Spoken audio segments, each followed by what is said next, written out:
नमस्कार मित्रों। आज मैं जिस टॉपिक पे बात करने जा रहा हूँ उसका जिक्र मुझे 2 अक्टूबर को करना चाहिए था, क्योंकि वो समय इसके लिए ज़्यादा अच्छा था।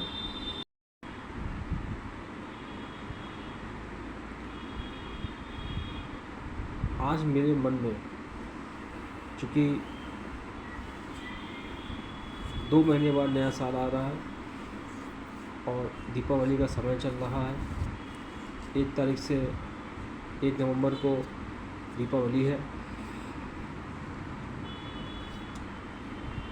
तो इन त्यौहार के मौसम में मैंने अपने राष्ट्रपिता महात्मा गांधी के बारे में थोड़ा चिंतन किया है, क्योंकि हमें अपनी खुशियों के साथ साथ अपने पूर्वज, अपने राष्ट्र के जो क्रांतिकारी हैं या जिन्होंने योगदान दिया है, उनके बारे में सोचने का भी समय होना चाहिए और सोचना भी चाहिए। इससे हमें देश के बारे में बहुत सी चीज़ों में जानने में उत्सुकता और जानकारी नई प्राप्त होने में सहायता मिलती है।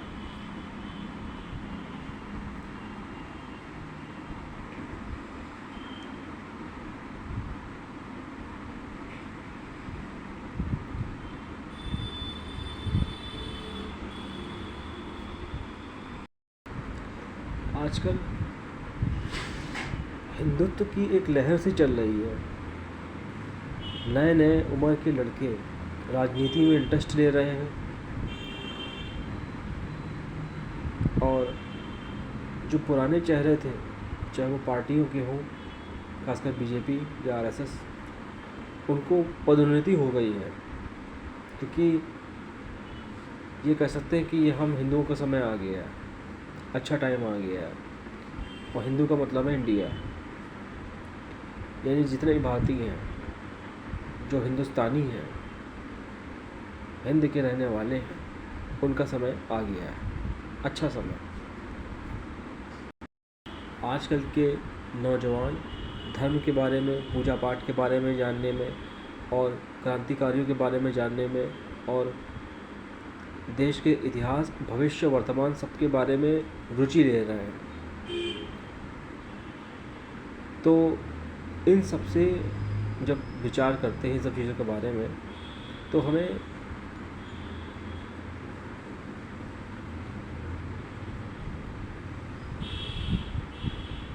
कहीं ना कहीं बापू की भी याद आती है कि क्योंकि जो आजकल का माहौल है हिंदू मुस्लिम, उसमें दोषी एक ज़माने में, खासकर आज़ादी के वक्त, गांधी जी को माना गया था और पूरे हिंदुओं का गुस्सा नाथूराम गोडसे के ज़रिए गांधी जी की हत्या करके मुसलमानों के अगेंस्ट गुस्सा जो आया था वो गांधी जी पे उतर गया था लोगों का।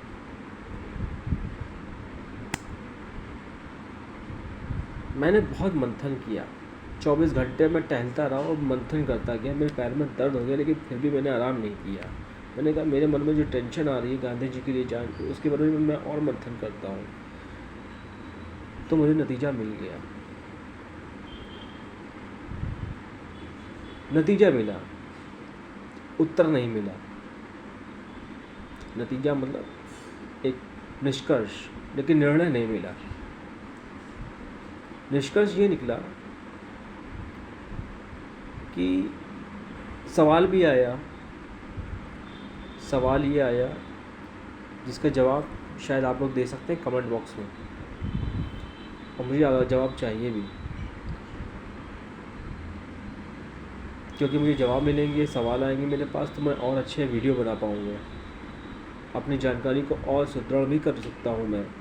आप इस तरह के क्वेश्चन करिए मुझसे, उससे मेरी भी जानकारी बढ़ेगी, आपकी भी जानकारी बढ़ेगी। मैं मुद्दे उठाऊंगा अपने चैनल पे, अपने जानने वाले, अपने चाहने वालों के लिए। तो मेरा निर्णय तो नहीं निकला, लेकिन निष्कर्ष ही निकला और सवाल भी साथ में ये आया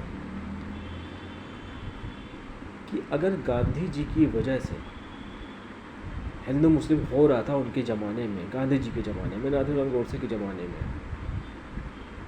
तो सब चीज़ की दवा अगर गांधी जी की हत्या थी, तो गांधी जी के ना रहने पर आज 78 ईयर्स लगभग बीतने के बाद,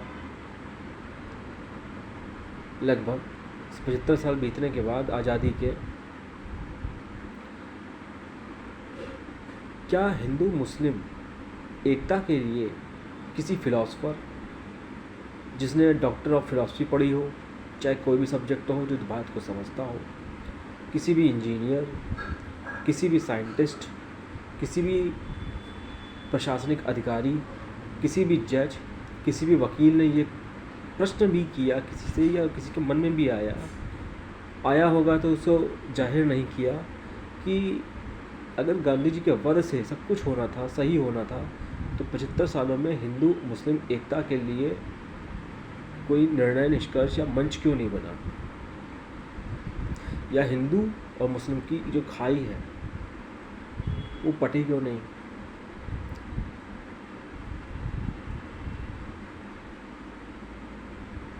कुल मिला के मैं यही निर्णय मेरे मन में आया कि हमने बापू को मार डाला, अपने राष्ट्रीय पिता को मार डाला।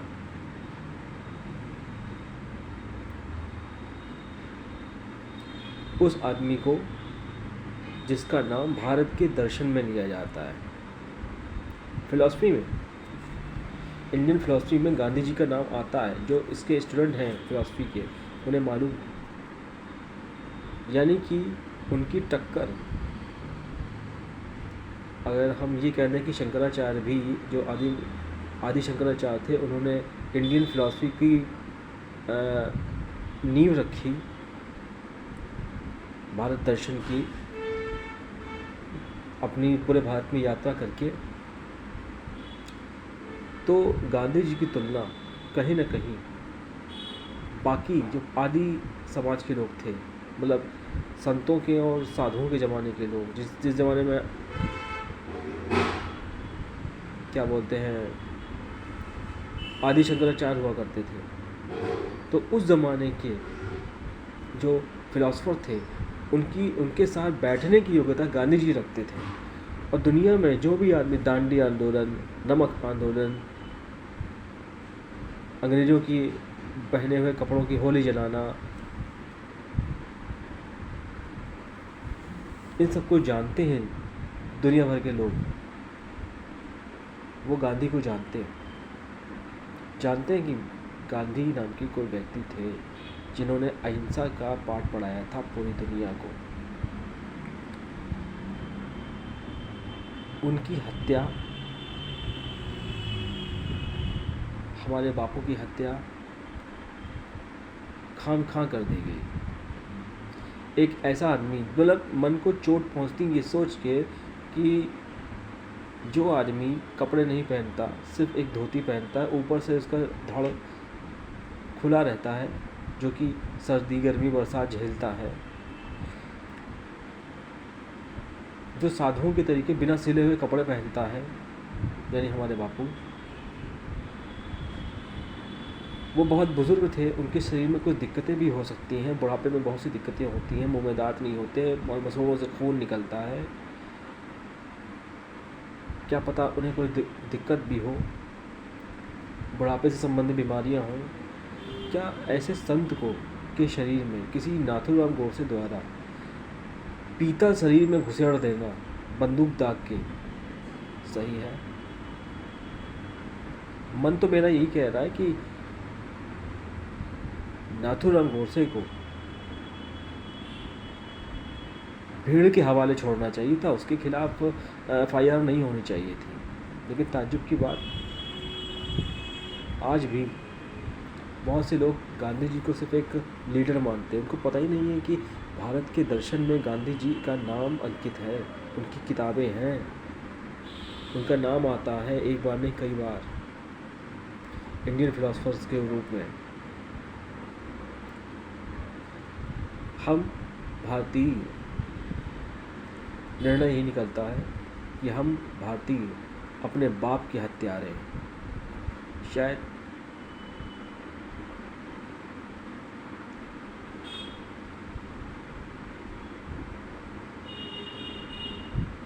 जो घोर कलयुग दुनिया में देखने को इंडिया में मिलता है, जैसे कि अंतिम व्यक्ति तक कभी कोई योजना पहुंचती ही नहीं है, क्योंकि हम लोग किसी को जानने की कोशिश नहीं करते। हमने बापू को जाना नहीं, जानते होते तो जब उन पे गोली चलने वाली थी तभी हम लोग कुछ कर देते। वो गोली लगनी नहीं चाहिए थी। गांधी जी का शरीर बूढ़ा था, वो कितने दिन के मेहमान थे, तो बहुत ज़्यादा ज़िंदगी उनको जीनी थी क्या? सब कुछ होना चाहिए था, उनकी हत्या नहीं होनी चाहिए थी।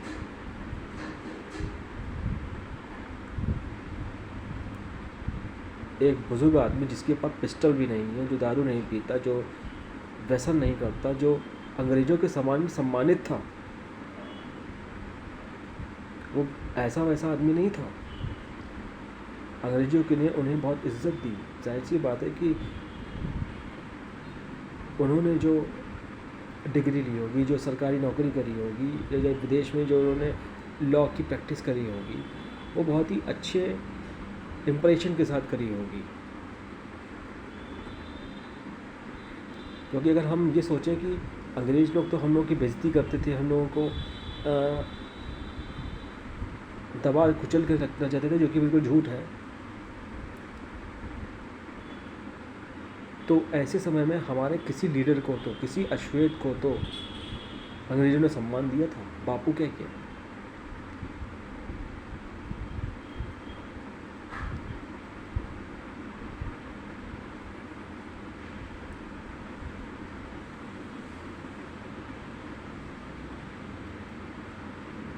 रघुपति राघव राजा राम, पतित पावन सीता राम, ईश्वर अल्लाह ये दो नाम, सबको सन्मति दे भगवान।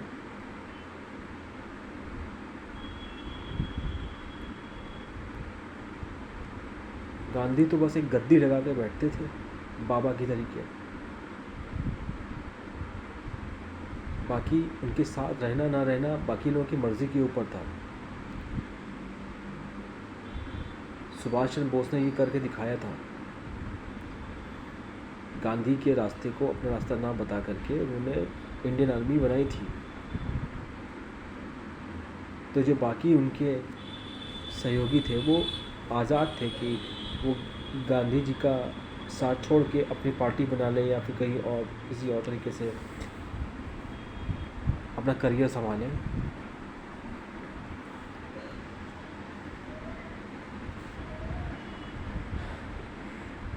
निर्णय यही निकलता मन ही मन में कि गांधी की हत्या नहीं होनी चाहिए थी। एक जवान आदमी नाथूराम गोडसे एक बूढ़े के शरीर के कष्ट क्या जानता होगा जो सिर्फ रिवॉल्वर चलाना जानता हो। वो क्या जानता होगा कि जिसके शरीर बिल्कुल हड्डी का कंकाल का ढांचा हो गया, उसके शरीर में कितनी बीमारियां होंगी। बीमारियां नहीं होंगी तो वो असहाय तो था ही। भाई कितने दिन का मेहमान थे गांधी जी। उनको तो उनकी मैं कहता हूँ कि पूजा नहीं होनी चाहिए थी, लेकिन उनको हत्या भी नहीं होनी चाहिए थी। किसी को मारने का हक नहीं है। और वो सिर्फ माइक पे बोलते थे, वो करते क्या थे? ना तो उनके पास चाकू था, ना छुरी थी, ना एक पिस्टल थी। उनके इस तरह के कार्यों को तो अंग्रेज भी सीरियस नहीं लेते थे। वो उनकी इज्जत करते थे लेकिन उन पर कोई एक्शन नहीं लेते थे, क्योंकि वो सिर्फ अपनी अभिव्यक्ति रखते थे गांधी जी, और कुछ नहीं करते थे। बाकी जो आज़ादी आई वो तो हमारे आपके प्रयासों से आई।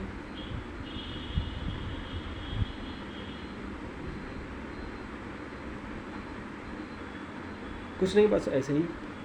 आज आप सोच रहे होंगे मैं कहाँ की बात कर रहा हूँ, गांधी जी की, तो अब है नहीं, उनके बारे में बात करना सही नहीं है। लेकिन मैं पुराने हीरोज़ को कभी कभी याद कर लेता हूँ, क्योंकि उन्हें आज भी जिन देशों के लोग चरखे को जानते हैं, अहिंसा को जानते हैं, नमक आंदोलन को जानते हैं, वो गांधी को आज भी जानते हैं। और जिसके बारे में हम बात नहीं करेंगे वो विलुप्त हो जाएगा। और गांधी जी विलुप्त हो जाएंगे, गांधी जी भी विलुप्त हो गए, हमारा इतिहास विलुप्त हो गया, तो इंडिया के बारे में तो कोई बात नहीं करेगा। चर्चा तो होनी ज़रूरी है, अपने मन की बात भी अपने मिलने वालों से करनी चाहिए, ऐसा मुझे लगता है, इसलिए मैं भी कर रहा हूँ। चलिए, मैंने अपने मन की बात बोल दी।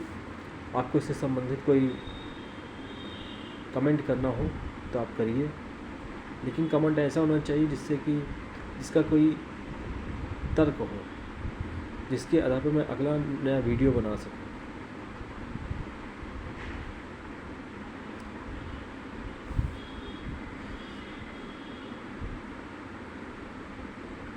बस आज इतना ही। हैप्पी धनतेरस।